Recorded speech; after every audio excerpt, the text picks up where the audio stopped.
सुप्रभात बच्चों, मैं बीना मैम 7वीं क्लास में आज आपको दूसरा पाठ पढ़ाने जा रही हूँ, जिसका नाम है दादी माँ। सभी बच्चे ध्यान देंगे और समझने का पूरा प्रयास करेंगे। दादी माँ लेसन में कवि का कहना है कि उसकी दादी किस प्रकार उसे प्यार करती थी।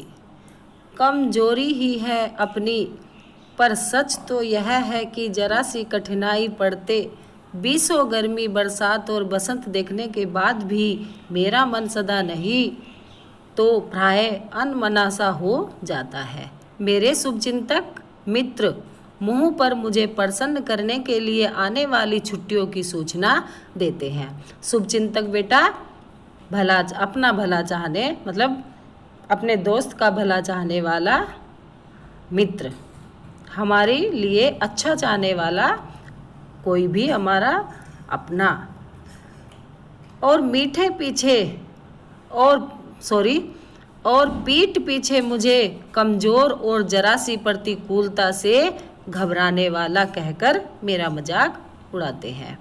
प्रतिकूलता जो उसके अनुकूल नहीं होती कहकर मेरा मजाक उड़ाते हैं। मैं सोचता हूँ, अच्छा अब कभी उन बातों को न सोचूंगा। ठीक है, जाने दो, सोचने से होता ही क्या है। पर बस मेरी आंखों के सामने शरद की शीत किरणों के समान स्वच्छ श्वेत किसी की धुंधली काया नाच उठती है। सर्दियाँ यानी सर्दियों की ठंड, स्वच्छ साफ निर्मल शीतल ठंडी, धुंधली भरी यानी यादें आ जाती हैं। मुझे लगता है जैसे कंवार के दिन आ गए हैं। कंवार से मतलब है आश्विन महीना, आश्विन महीना जिसे कंवार कहते हैं, जब न अधिक गर्मी होती है न अधिक ठंड होती है। मेरे गांव के चारों ओर पानी ही पानी हिलोरे ले रहा है। दूर के सिवान से बहकर आए हुए मोथा और साई की अधगली घासें, घेर और बन प्याज की जड़ें तथा नाना प्रकार की बरसती घासों के बीच सूरज की गर्मी में खौलते हुए पानी में सड़कर एक विचित्र गंध छोड़ रहे हैं। रास्तों में कीचड़ सूख गया है और गांव के लड़के किनारों पर झाग भरे जलाशयों तालाब में धमाके से कूद रहे हैं। अपने अपने मौसम की अपनी अपनी बातें होती हैं। अपने अपने मौसम की अपनी अपनी बातें होती है ना। जैसे गर्मी की अपनी बात है, सर्दी की अपनी बात है और बरसात की अपनी ही बात होती है। आषाढ़ में आम और जामुन न मिले चिंता नहीं, अगहन में चिवड़ा और गुड़ न मिले दुख नहीं, चैत के दिनों में लाई के साथ गुड़ की पट्टी न मिले अफसोस नहीं, पर कंवार के दिनों में इस गंधपूर्ण झाग भरे जल में कूदना न हो तो बड़ा बुरा मालूम होता है। मैं भीतर हुड़क रहा था। एक दिन ही तो कूद सका था। कवि का कहना है कि आषाढ़ का महीना जब बहुत यानी गर्मी होती है और कुछ बारिश भी होती है और आम के मीठे फल लगते हैं, जामुन लगते हैं, मुझे उसकी चिंता नहीं है। अगहन चिवड़ा मुझे खाने को न मिले तब भी कोई चिंता नहीं है। बस मेरी एक ही चाहत है, कैसी? एक दिन ही तो कूद सका था और मेरी वह चाहत पूरी नहीं हो सकी थी। कहाँ नहीं कूद सका था? उस पानी भरे तालाब में लेखक मस्ती नहीं कर सका था। नहा धोकर बीमार हो गया।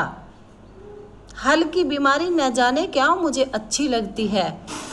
थोड़ा जवर हो, सर में साधारण दर्द और खाने के लिए दिन भर नींबू और साबू, लेकिन इस बार ऐसी चीज नहीं थी। जवर जो बढ़ा तो बढ़ता ही गया।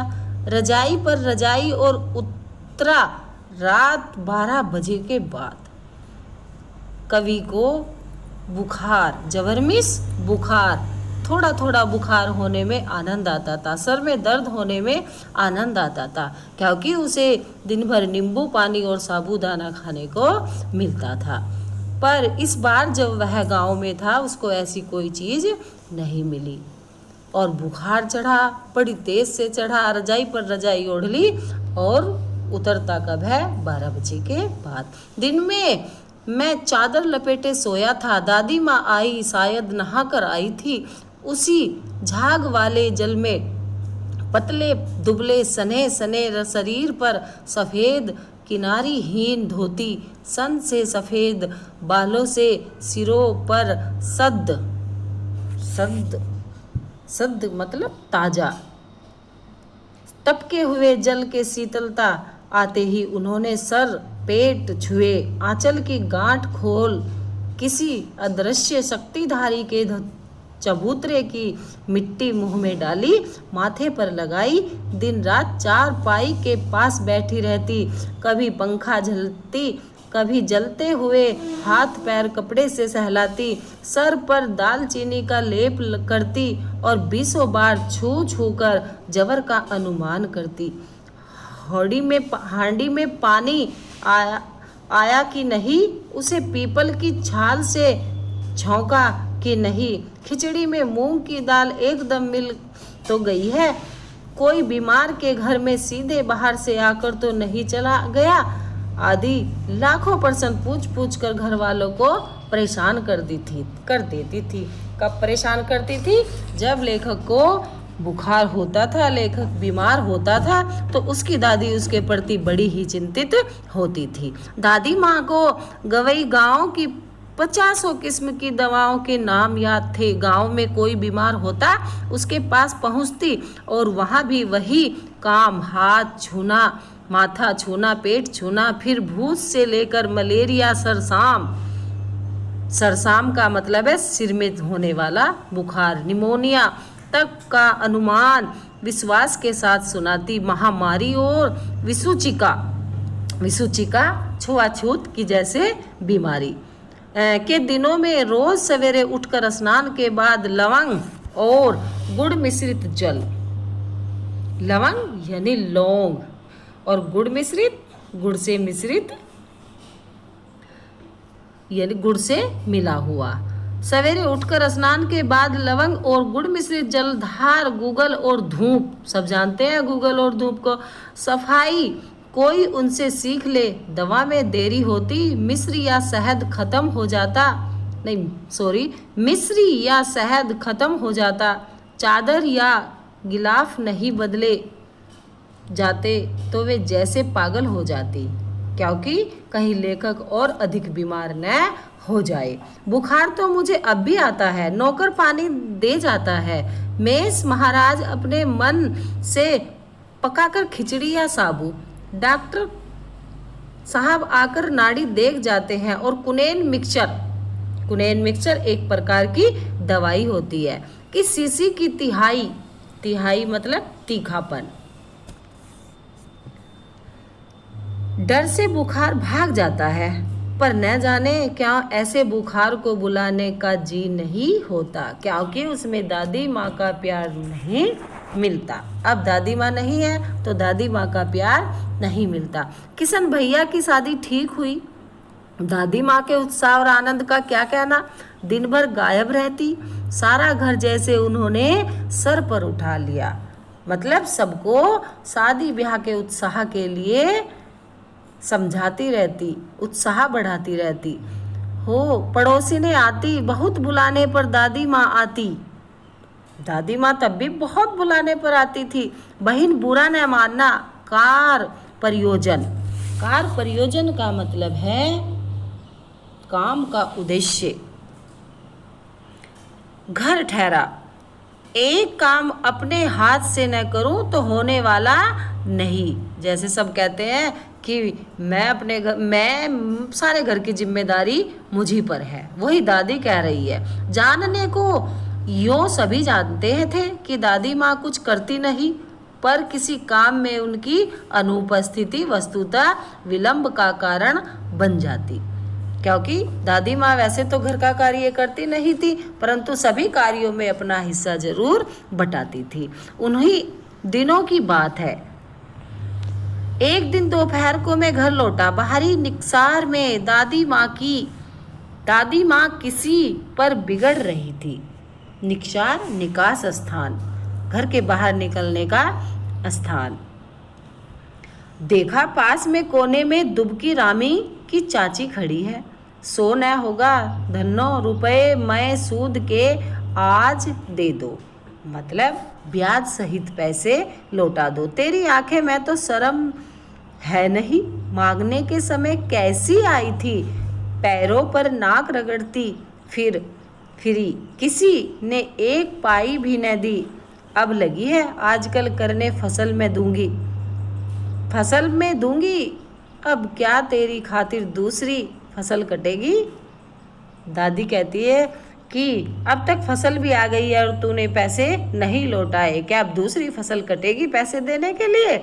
फिर दूंगी मालकिन। रामी की चाची रोती हुई दोनों हाथों से आंचल पकड़े दादी माँ के पैरों की ओर झुकी। बिटिया की शादी है, आप न दया करोगी तो उस बेचारी का निस्तार कैसे होगा, निस्तार अभेदान कैसे मिलेगा, मतलब उद्धार कैसे होगा। क्योंकि दादी बड़ी है, समझदार है, उनको उस पर दया करनी पड़ेगी। हट अभी नहा के आ रही हूँ। दादी माँ पीछे हट गई है। दादी माँ को अपने नहा धोकर दूसरों से रहने का भी फरेज। जाने दो दादी, मैंने इस अपीरिय प्रसंग को हटाने की गरज से कहा। बेचारी गरीब है, दे देगी कभी। मैं फिर बोला, दादी माँ मत करो इसके साथ ऐसा, गरीब है, आपके पैसे लौटा देगी। लेखक यहाँ दादी को समझाता है। चला है समझाने।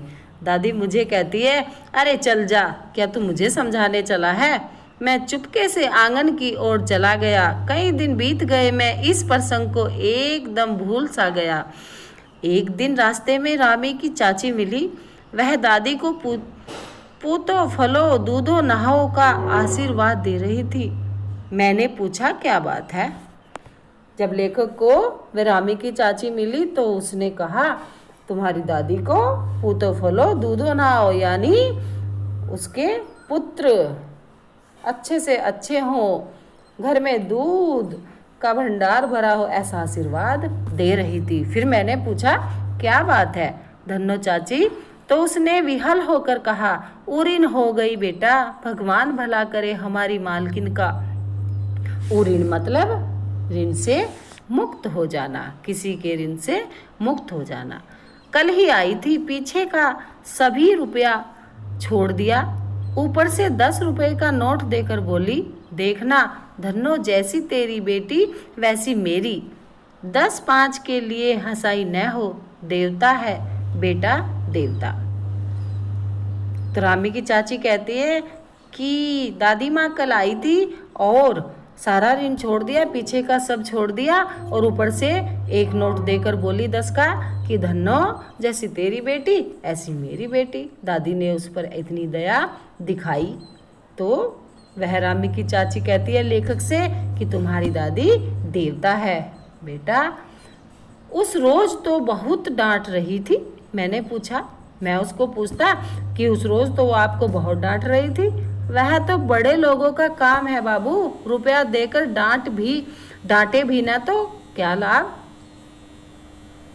ऐसा क्या लाभ है।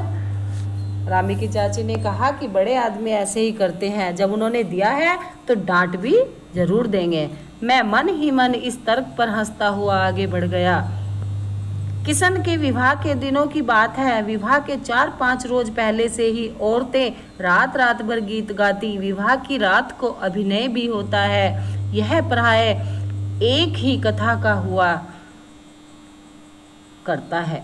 उसमें विवाह से लेकर पुत्रोत्पत्ति मतलब पुत्र पैदा होना तक के सभी दृश्य दिखाए जाते हैं। सभी पाठ औरतें ही करती हैं। मैं बीमार होने के कारण बारात में न जा सका। मेरा भाई मामा का लड़का राघव दालान में सो रहा था। मतलब दालान बरामदा होता है जो घर के आंगन में खुला होता है, घर के अंदर खुला हुआ जो स्थान होता है। वह भी बारात जाने के बाद पहुंचा था। अरे औरतों ने उस पर आपत्ति की। दादी माँ बिगड़ी, लड़के से क्या पर्दा, लड़के और ब्रह्मा का मन एक सा होता है। दादी माँ बिगड़ी, लड़के से क्या पर्दा, लड़के और ब्रह्मा का मन एक सा होता है। मुझे भी पास ही एक चारपाई पर चादर उड़ाकर दादी माँ ने चुपके से सुला दिया था। बड़ी हंसी आ रही थी। सोचा कहीं जोर से हंस दूं, भेद खुल जाए तो निकाल बाहर किया जाऊंगा। पर भाभी की बात पर हंसी रुक न सकी और भांडा फूट गया। भांडा फोड़ हो गया। भांडा फोड़ हो जाना, किसी बात का भेद खुल जाना। देबू की माँ ने चादर खींच ली। कहो दादी, यह कौन बच्चा सोया है? बेचारा रोता है, शायद दूध तो पिला दूं। हाथापाई शुरू हो गई। खींचतान मतलब एक दूसरे को शुरू हो गई। दादी माँ बिगड़ी, लड़के से क्यों लगती हो? सुबह रास्ते में देबू की माँ मिली। कल वाला बच्चा भाभी। मैं वहाँ से जोर से भागा और दादी माँ के पास जा खड़ा हुआ। वस्तुतः किसी प्रकार का अपराध हो जाने पर जब हम दादी माँ की छाया में खड़े हो जाते, अभय दान मिल जाता। दादी माँ हमारी उस बात को संभाल लेती थी। स्नेह और ममता की मूर्ति दादी माँ की एक एक बात आज कैसी कैसी मालूम होती है। परिस्थितियों का वात्या चक्र जीवन को सूखे पत्ते सा कैसा लगता है। परिस्थितियाँ हमारी मतलब जो स्थितियाँ होती हैं जीवन में आती हैं। वात्याचल घटना कर्म। और इसे दादी माँ खूब जानती थी। दादा की मृत्यु के बाद से ही वे बहुत उदास रहती। संसार उन्हें धोखे की टिप्स मालूम होता। दादा ने उन्हें स्वयं जो धोखा दिया, वे सदा उन्हें आगे भेजकर अपने पीछे जाने की झूठी बात कहा करते थे। दादा की मृत्यु के बाद कुक्कुरमुत्ते की तरह बढ़ने वाले, मुंह में राम बगल में छुरी वाले दोस्तों की शुभचिंता ने स्थिति और भी डावाडोल कर दी। दादा के श्राद्ध में दादी माँ के मना करने पर भी पिताजी ने जो अतुल संपत्ति व्यय की, वह घर की तो थी नहीं। जब घर की नहीं थी और पिताजी के श्राद्ध पर इतनी संपत्ति दान कर दी, तो जाहिर सी बात है लेखक के घर की स्थिति बिगड़ गई। दादी माँ अक्सर उदास रहा करती। माँ के दिन थे, कड़ाके का जाड़ा पड़ रहा था। पछुआ मतलब पश्चिमी हवाएं का सन्नाटा मतलब शांत वातावरण, और पाले की शीत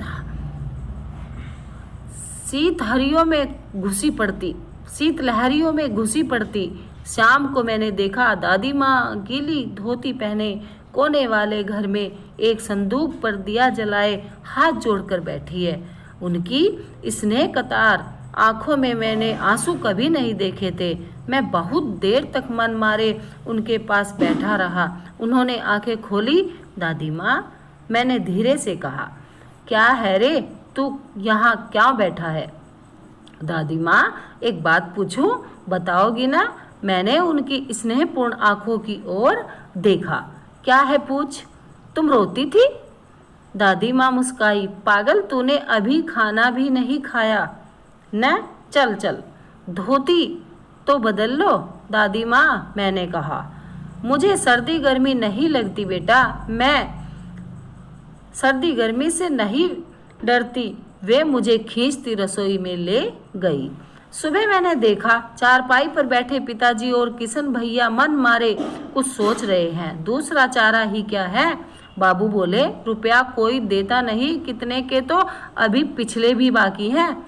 वे रोने से रोता क्या है रे? दादी माँ ने उनका माथा सहलाते हुए कहा। मैं तो अभी हूँ ही। उन्होंने संदूक खोलकर एक चमकती सी चीज निकाली। तेरे दादा ने यह कंगन मुझे इसी दिन के लिए पहनाया था। उनका गला भर आया। मैंने इसे पहना नहीं, इसे सहेज कर रखती आई हूँ। यह उनके वंश की निशानी है। उन्होंने आंसू पोंछकर कहा। पुराने लोग आगा पीछा सब सोच लेते थे। बेटा, सचमुच मुझे दादी माँ साफ भ्रष्ट देवी सी लगी। सचमुच मुझे दादी माँ साफ भ्रष्ट देवी सी लगी। धुंधली छाया विलीन हो गई। मैंने देखा दिन काफी चढ़ आया है। पास के लंबे खजूर के पेड़ से उड़कर एक कौवा अपनी घिनौनी काली पंख फैलाकर मेरी खिड़की पर बैठ गया। हाथ में अभी किशन भैया का पत्र कांप रहा है। काली चींटियों सी कतारें धूमिल हो रही है। आंखों पर विश्वास नहीं होता। मन बार बार अपने से ही पूछ बैठता है, क्या सचमुच दादी माँ नहीं रही? देखो कितनी दुख भरी बात लेखक ने इस अध्याय के अंदर दर्शाई है। यानी बड़ों का हाथ सिर पर होना कितना जरूरी होता है। लेखक की दादी सारी कठिनाइयों को चुटकियों में खत्म कर देती थी और अपनी गरीबी पर भी जब उसके लेखक के पिताजी ऐसे दूसरों के पैसे लेकर नहीं दे पाते थे, तब दादी ने अपनी महत्वपूर्ण कुल की निशानी को निकालकर लेखक के पिताजी को दे दिया और वह दूसरों के पैसे उतारने के लिए कहा। इसीलिए कहा गया है कि बड़े आदमी जो कहते हैं सत्य ही कहते हैं, सोच समझ कर चलते हैं। अपनी धरोहर को ऐसे बेकार नहीं करना चाहिए।